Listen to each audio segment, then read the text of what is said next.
नमस्कार। आज आम बनवा लच्छा परोटा विथ मशरूम चिल्ली से आवश्यक सामग्री गुड़िक देखीदे। मु फास्ट एवं अटाटा चकटुची लच्छा परोटा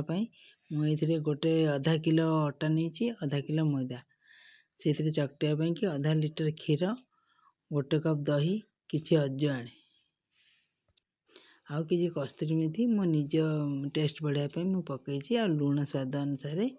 अल्प किसी तेल जेहेतु मु दही आ क्षीर पकई तेणुक अल्प तेल पक खास्ता करने ये देखो मुझे पूरा खास्ता करी खास्ता कर सारिकिना चकटी देवी तो मोर खास्ता क्षीर ही चकटा हम लगे यदि अल्प टिके पानी लगे लास्ट को दही किसी पकई देती देखु मुझे चकटुची मोर भी चकटा अलरेडी हो गला चकटी सारापर तेल टे भल से लगे घोड़े रखिदेवे। देखो मुझे तेल 2 चामच खंड पकई पूरा भल से घोड़े रखिदेवी ढापिकिना ताको आम अध घंटा छाड़ीदेवा घोड़े आम चिल्ली प्रस्तुत करवा। कंचा लंका अदा रसुण फास्ट नहीं जावा आपको ग्राइंडिंग करदेवा तापर चिल्ली पियाज आधा किलो खंडे कैप्सिकम पाए रसुण ये ग्राइंडिंग ग्राइंडिंग मसलाटा करी यहाँ मु छतुटा नहीं मु किले छतु नहीं ये जो पकईली एवं कॉर्नफ्लोर आदा आ कॉर्नफ्लोर मिसेकी पकई से बाइंडिंग हाँपाई बड़ चामच रे मिसेकी 3 चामच खंडे पकईदेवे लुण पकईले छतुरु पानी छाड़िबो तापरे किछि कलर पकईदेवे कलर दिशा जो ग्राइंडिंग कर मसला अदा कंचा लंका रसुण ताको मध्य गोलेदेवे भल से गोल देलापर ताको भी छाणीबा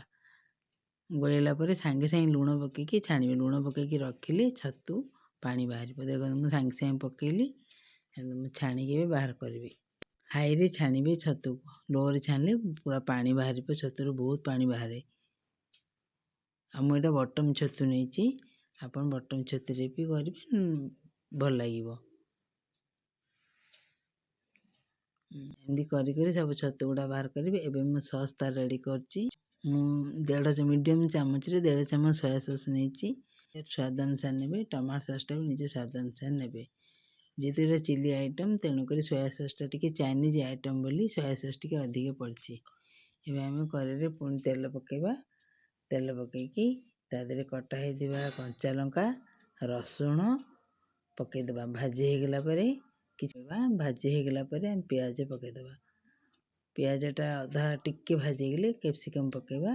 कैप्सिकम भाजा सॉस रेडी करथिबा सेटा पकईदेवा तादे किछि कर लंका पकई तापर से टिके फुटी आसला बेलू आम जो छतुटा छाणिकी रखिले पकईदेवा तापर ताको भल से मिसेदेवा जमी मिसौची आप मिसेबे आप जानी हो सारापर ऊपर कस्तूरी मेथी पकईबे आउ कि धड़ा राशि उपरे पकईदेवे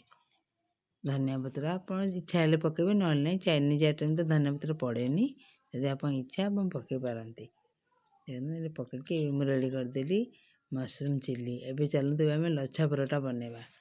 देखो मुझे कमी बनाऊँगी फास्ट गोटे बेली देवे बड़ गोटे गोला नहीं कि रुटीटा बेली सारे एवं आम यहाँ भल से तेल आग लगेदेवा तापर किसी अटा छिटकी देवा अटा छिटकी सारापर शाढ़ी कुंच भाया आम फोल्ड करवा आग पछ करके देखो मुझे फोल्ड कर आग पछ करके फोल्ड कलापर तापर आम प्रेस करदे प्रेस करके आम मोड़वा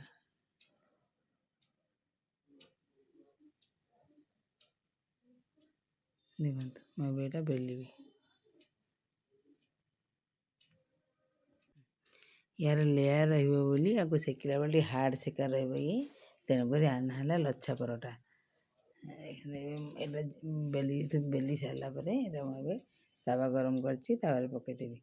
देखते केमती लेयर बाहर मुझे तावा पकईदेवी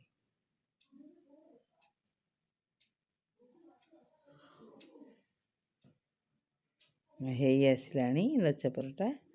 भल से सेकी सारापर मुझे तेल लगेदेवी आप इच्छा घी लगे ना बटर भी लगे पारती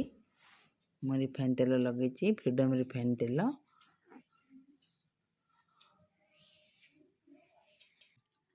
ଏଇଟା ଏବେ ମୁଁ ସର୍ଭ କରିବି ମସରୁମ୍ ଚିଲି ସାଙ୍ଗେ। ଦେଖନ୍ତୁ କେମିତି ଲେୟାର ବାହାରିଛି ୟାର। ଦେଖନ୍ତୁ କେମିତି ଲେୟାର ବାହାରିଛି। ଏଇଟା ଭିତରେ ବି ସିଝି ଯାଇଛି। ତେଣୁକରି ୟା ନା ଲଛା ପରଟା। ଯଦି ଆପଣଙ୍କୁ ମୋ ରେସିପି ଭଲ ଲାଗିଲା ଏଇଟା ଲାଇକ୍ କରିବେ, ସେୟାର କରିବେ ଆଣ୍ଡ ସବସ୍କ୍ରାଇବ୍ କରିବେ। Thank you.